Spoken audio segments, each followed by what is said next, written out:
Hello বন্ধুরা, দেখো আমি আবার একটা রেসিপি নিয়ে হাজির হয়েছি। সবাই কেমন আছো? আমার হ্যাপি লাইফ সোমা 2.0-তে আবার আমি এসেছি তোমাদের কাছে। আজকে আমি পুরোনো দিনের একটা রান্না নিয়ে এসেছি। তো এই যে লাউ পাতাগুলো অনেকক্ষণ আমি নুন জলে ডুবিয়ে রেখেছিলাম। এই যে একটা লাউ পাতাকে শুকনো করে জল ছড়িয়ে আমি তোমাদের সর্ষে পোস্ত বাটা এর মধ্যে দিয়ে টুথপিক দিয়ে আটকে আমি কড়ায় করে দেখাচ্ছি। আমার এই যে কয়েকটা তৈরি করা হয়ে গেছে, তো আমি আর একটা তৈরি করে দেখাচ্ছি। এই যে সর্ষে পোস্ত লঙ্কা বাটা এইভাবে নিয়ে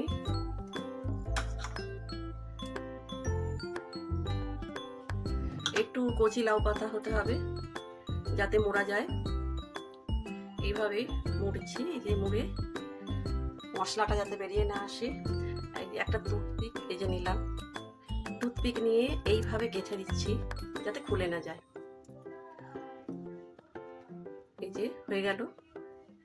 আর একটা আমি করে দেখাচ্ছি।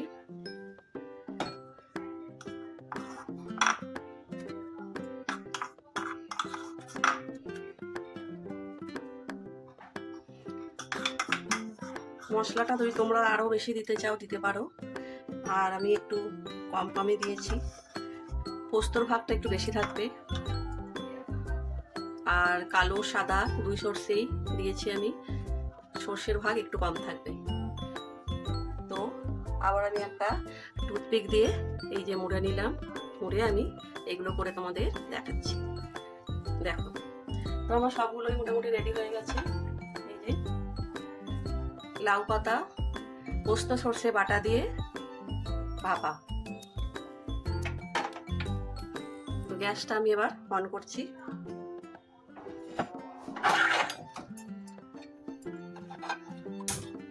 আমি যতটা পারি ইজি করে দেখাবার চেষ্টা করি তোমাদের। আর একটা রেসিপি সেটাও আমি দেখাবো, সেটা হচ্ছে গাং মোড়লা বেসনে ডুবিয়ে ভাজা, সেটাও আমি দেখাবো। ম্যারিনেট করা আছে, এটা আগে আমি তোমাদের দেখিয়ে দিচ্ছি। এই যে দেখেছো গাং মোড়লা, এগুলো আমরা তো গাং মোড়লা বলি এটাকে। পেঁয়াজ রসুন আদা বাটা দিয়ে হলুদ লঙ্কা নুন দিয়ে ম্যারিনেট করা। আর এই যে বেসন গুলে রেখেছি, এতে ডুবিয়ে এগুলো ভাজবো। তোমাদের কাছে আমি আবার এগুলো রেডি করে ফিরে আসছি। তো আবার ফিরে এলাম। তো হয়ে গেছে দেখো। এই যে এই লাউ পাতাগুলো না এমনিতেই তো নরম, এইগুলো কিন্তু সবুজ থাকবে না, একটু কালো কালো হয়ে যাবে, তখনই নামিয়ে নিতে হবে। এত সুন্দর খেতে হবে, গরম ভাতে এটা মেখে খেতে হয়। এই যে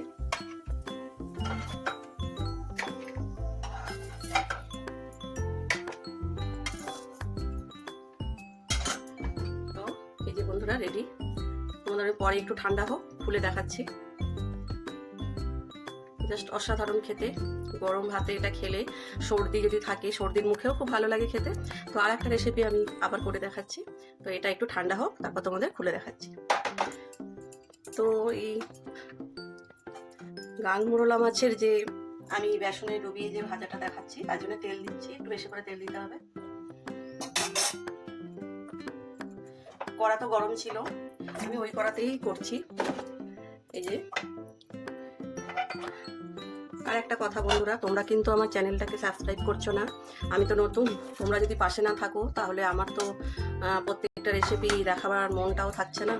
কিন্তু কেন জানি না তোমরা আমার পাশে থাকছো না। চ্যানেলটাকে সাবস্ক্রাইব করে দাও অবশ্যই। যারা নতুন তারা অবশ্যই সাবস্ক্রাইব করো চ্যানেলটাকে, আমার পাশে থাকো। তো এই যে ম্যারিনেট করা মাছগুলো তোমাদের আগে দেখালাম, সব কিছু পেঁয়াজ আদা রসুন আর হলুদ নুন আর হচ্ছে লঙ্কা, এইগুলো দিয়ে আমি ম্যারিনেট করে রেখেছিলাম। আর কালো জিরে দিয়ে বেসনটা আমি ফেটিয়ে রেখেছিলাম। এক একটা মাছ আমি ডুবিয়ে এইভাবে করব। তো আবার আমি ভাজা হয়ে গেলে তোমাদের কাছে ফিরে আসবো।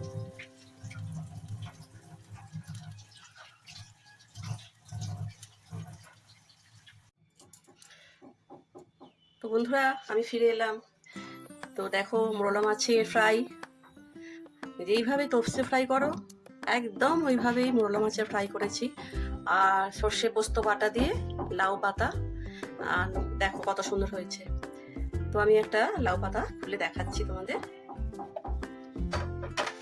আর এই যে মোরলা মাছের ফ্রাইগুলো একদম তপসে ফ্রাইয়ের মতনই হয়েছে। তো তোমাদের এই পাতা আমি খুলে দেখাচ্ছি। যখন ভাজা হয়ে যাবে খুব সফট হয়ে যাবে আর পাতাটা কালো হয়ে যাবে, মশলাটাও ভাজা হয়ে যাবে ভিতরে। এটা না গরম ভাতে মাখিয়ে খেয়ে দেখবে তোমরা, খুব ভালো লাগে খেতে, এত সুন্দর লাগে। দেখো বন্ধুরা কেমন হয়েছে জানিও। আর তোমরা অবশ্যই আমার পাশে থেকো। আবার বললাম, তোমাদের কিন্তু সাবস্ক্রাইব আমার জন্যে খুব গুরুত্বপূর্ণ বন্ধুরা। ঠিক আছে বন্ধুরা, আসছি, টাটা।